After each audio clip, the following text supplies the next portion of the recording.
Hello everyone.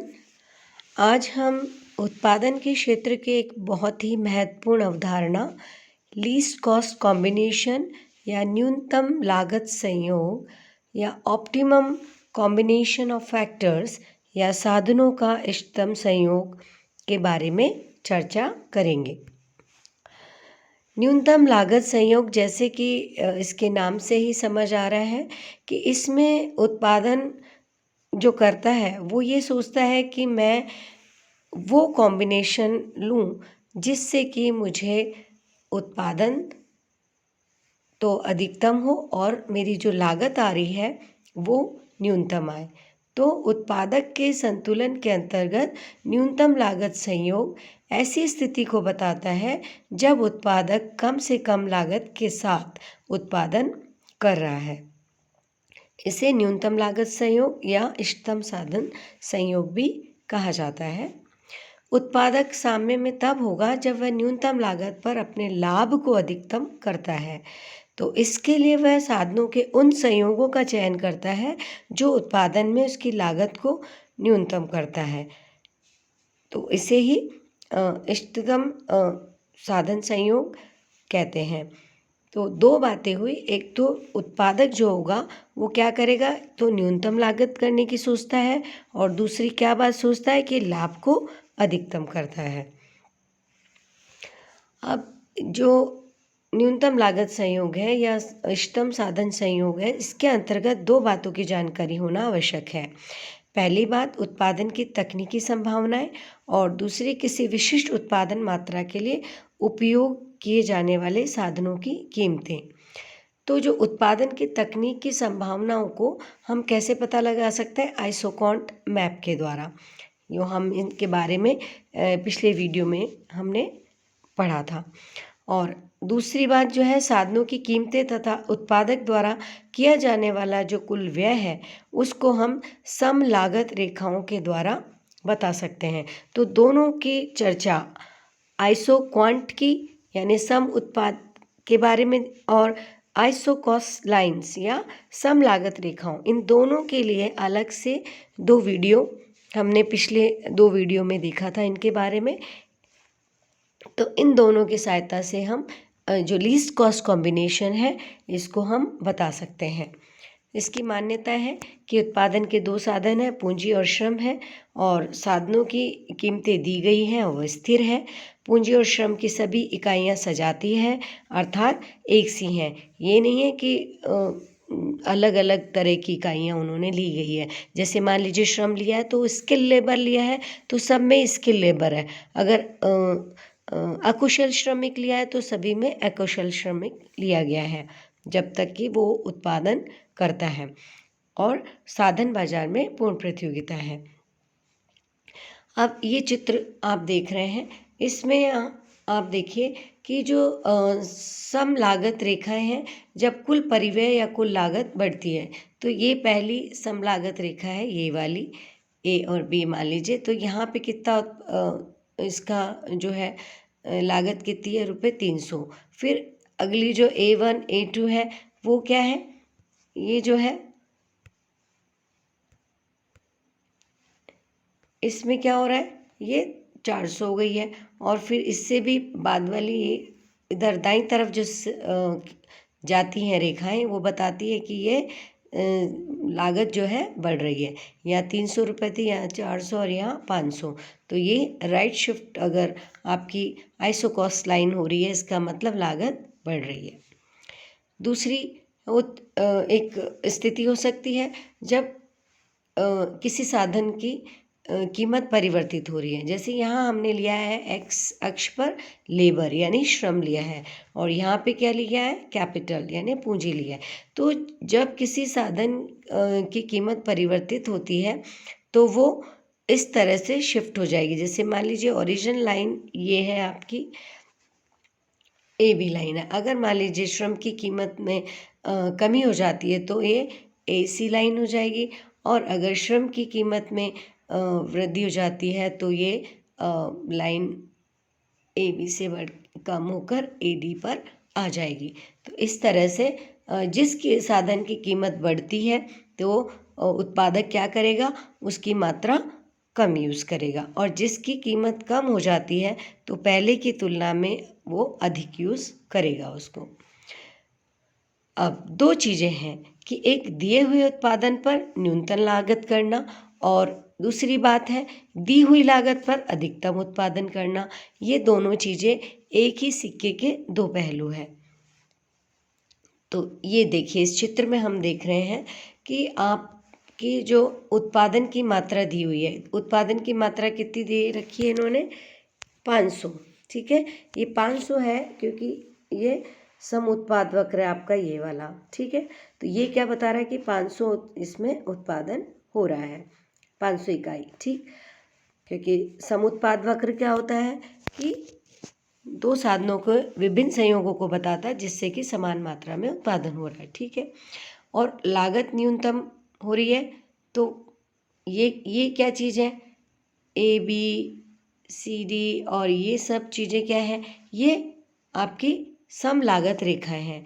यानी जैसे अभी पिछले स्लाइड में हमने देखा था कि अगर लागत रेखाएं दाईं तरफ शिफ्ट हो रही है, इसका मतलब लागत बढ़ रही है। तो ए बी से ज़्यादा लागत किसकी है, सी डी की। सी डी से ज़्यादा लागत किसकी है, ये देखिए इसमें जो ये वाली है ई एफ की। ठीक है, और इससे भी ज़्यादा लागत किसकी है, जी और एच की। ठीक है, तो हमें क्या करना है कि जो उत्पादन है 500 इकाई का, वो कैसे करना है, न्यूनतम लागत पर। तो वो कैसे संभव होगा, जब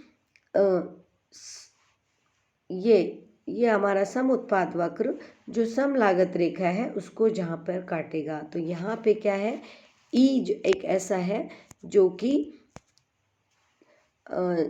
एक दोनों को स्पर्श करते हैं, जहाँ पर सम उत्पाद वक्र और सम लागत रेखा। तो ये जो है, ये उत्पादन की मात्रा है जो बताती है कि वो न्यूनतम लागत पर उत्पादन हुआ है। अब इसके जो ये जो बिंदु हैं, ये आर एस और टी, ये भी इसी समुत्पाद वक्र पर स्थित है, लेकिन वहाँ उत्पादन क्यों नहीं करेगा, आर पे उत्पादन इसलिए नहीं करेगा क्योंकि इसकी देखो लागत, ये सबसे ज़्यादा सबसे अधिक जो लागत है सम लागत रेखा पर स्थित है। फिर एस पर भी नहीं करेगा क्योंकि वो भी अधिक लागत को दर्शा रहा है, और ई बिंदु पर वो उत्पादन करेगा क्योंकि ये उत्पादन तो उतना ही है 500 इकाई, लेकिन उसका जो लागत है सम लागत रेखा है वो नीचे वाली रेखा है। तो दो बातें याद रखनी है, एक तो सम उत्पाद वक्र और सम लागत रेखा जहाँ एक दूसरे को स्पर्श करते हैं वहाँ पर संतुलन बिंदु होगा या न्यूनतम लागत संयोग होगा। तो ये देखिए, इसमें हमने देखा कि एक निश्चित दिया हुआ आपका उत्पादन है, जैसे 500 यूनिट का, उसको हमने न्यूनतम लागत पर उत्पादन किया और इसका बिंदु क्या था, ये ई बिंदु है। तो न्यूनतम लागत तथा उत्पादन अधिकतम करने के लिए इसको टेक्निकली अगर समझें तो क्या होना चाहिए कि दो साधनों के मूल्य अनुपात के साथ तकनीकी प्रतिस्थापन की सीमांत दर बराबर करता है उत्पादक। ठीक है, तो जब उसको ये निकालना है कि मेरा लीस्ट कॉस्ट कॉम्बिनेशन कौन सा होगा, न्यूनतम लागत संयोग क्या होगा, तो उत्पादक क्या करता है, जो उत्पादन के दो साधन हैं उनके मूल्यों के अनुपातों को और तकनीकी प्रतिस्थापन की दर को बराबर करता है। वो कहाँ होता है, जहाँ पे सम लागत रेखा और सम उत्पाद वक्र एक दूसरे को स्पर्श करते हैं। तो इस बारे में हम पहले भी पढ़ चुके हैं। सम लागत रेखा का ढाल क्या होता है, जो प्राइस ऑफ एक्स और प्राइस ऑफ वाई इस अपॉन, यानी प्राइस ऑफ एक्स क्या है, ये एक्स जो संसाधन है, मान लीजिए श्रम है तो श्रम की कीमत बटे उसमें भाग देंगे प्राइस ऑफ वाई, वाई क्या है यहाँ पे मान लीजिए पूंजी है, और पी यानी प्राइस ऑफ वाई है ना पूंजी की कीमत। इसको हम इस रूप में भी लिख सकते हैं क्योंकि प्राइस ऑफ एक्स या जो श्रम की कीमत क्या होती है वो मजदूरी वेजेस होती है, और पूंजी की कीमत क्या होती है उसको हम ब्याज कह सकते हैं। तो W/R से भी इसको डिनोट कर सकते हैं। तो ये क्या होता है, सम लागत रेखा का ढाल। जो आइसोकॉस्ट लाइन होती है वो क्या होती है, जो दो उत्पादन के साधन हैं उनकी कीमतों के अनुपात के बराबर सम लागत रेखा का ढाल होता है। ठीक है। दूसरी बात यहाँ अपनी समझने की, सम उत्पाद वक्र जो होता है उसका ढाल वो किसके बराबर होता है, MRTS यानी marginal rate of technical substitution of labour for capital. ये क्या होती है, जो उत्पादन के साधन है, मान लीजिए लेबर और कैपिटल, उसकी प्रोडक्टिविटी, मार्जिनल प्रोडक्टिविटी जो है उन दोनों साधनों की, उनका अनुपात वो उसके बराबर MRTS होगी। ठीक है। और इसे हम दूसरे रूप में, इस रूप में भी लिख सकते हैं कि दोनों साधनों की कीमतों का अनुपात। ठीक है। तो ये W/R। तो अगर हम लीस्ट कॉस्ट कॉम्बिनेशन निकालें तो उसके लिए हमें ये देखना होगा कि सम लागत रेखा का ढाल और सम उत्पाद वक्र का ढाल बराबर होना चाहिए। और सम लागत रेखा का ढाल क्या होता है, W/R के बराबर होता है, यानी दोनों साधनों की कीमतों के अनुपात के बराबर। दूसरा, सम उत्पाद वक्र जो होता है उसका ढाल वो क्या होता है, वो दोनों साधनों की सीमांत उत्पादकता का अनुपात होता है, जिसको कि marginal rate of technical substitution या तकनीकी प्रतिस्थापन की सीमांत दर भी कहते हैं। वो किसके बराबर है, marginal productivity of labour, marginal productivity of capital. ये तो इसको अगर सरल शब्दों में MRTS को समझें तो क्या मतलब है कि अगर श्रम की एक अतिरिक्त इकाई प्राप्त करनी है तो पूंजी की कितनी इकाइयाँ उसे त्यागनी पड़ेगी उत्पादक को, वो ही तकनीकी प्रतिस्थापन की सीमांत दर कही जाती है। तो सरल शब्दों में हम देखें कि आप इष्टतम साधन संयोग कैसे निकालते हैं, दो चीज़ों से निकालते हैं। एक तो सम उत्पाद वक्र का ढाल बराबर होना चाहिए किसके, सम लागत रेखा के।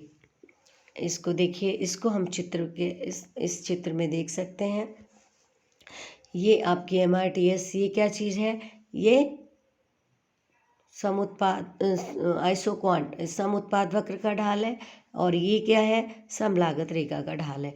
अब इस चित्र में ये यहाँ देखिए, यहाँ पर ये जो है ई बिंदु पर ये साम्य है, जहाँ पर दोनों स्पर्श कर रहे हैं सम लागत रेखा और सम उत्पाद वक्र, और वो न्यूनतम लागत संयोग भी है और साधनों का इष्टतम संयोग भी है। ठीक है। तो जैसे मान लीजिए अधिकतम उत्पादन ई बिंदु पर कैसा है कि ए भी आपकी लागत रेखा है, और उस पर जो उत्पादन का अधिकतम बिंदु ई है, जो कि सबसे ज़्यादा प्राप्त किया जा सकता है, जो समोत्पाद वक्र है Q2 पर स्थित है, Q3 पर। यानी हमने पिछले उसमें देखा था कि अगर जो समुत्पाद वक्र ऊंचाई पे होता है वो अधिक संतुष्टि देता है, तो इस सबसे ज़्यादा संतुष्टि वाला वो कौन सा है, समुत्पाद वक्र, ये Q3। ठीक है। और इस Q3 पर ही स्थित है ई बिंदु। ठीक है। तो ये जो AB रेखा है, सम लागत रेखा, इसके अन्य बिंदु है RSTJ।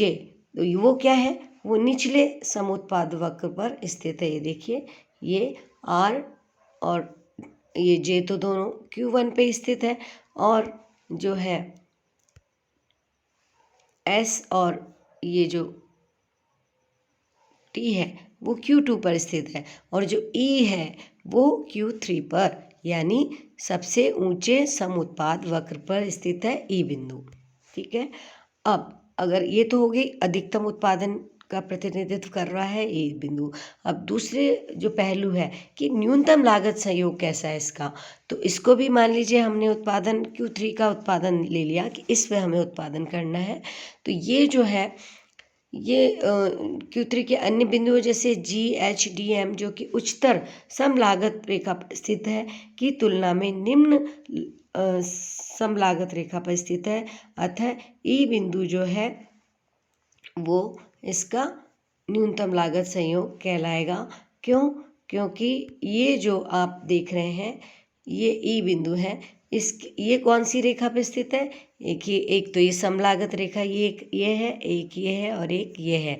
तो जो दाईं तरफ है समलागत रेखा वो अधिक लागत को बता रही है। तो ठीक है, तो ये वाला ई बिंदु है वो नीचे वाली जो है आपकी सम लागत रेखा पर स्थित है। इसलिए हम कह सकते हैं कि जो ई बिंदु है उस पर अधिकतम उत्पादन भी है और न्यूनतम लागत संयोग भी इसी बिंदु पर स्थित है, क्योंकि इसके ई बिंदु से ऊपर जो है वो जो बिंदु है वो अधिक लागत को दर्शाते हैं और ई बिंदु जो है वो निम्न सम लागत रेखा पर स्थित है। इसलिए ई बिंदु न्यूनतम लागत साधन संयोग का प्रतिनिधित्व करता है। आशा है ये जानकारी आपके लिए उपयोगी सिद्ध हुई होगी। Thank you for watching.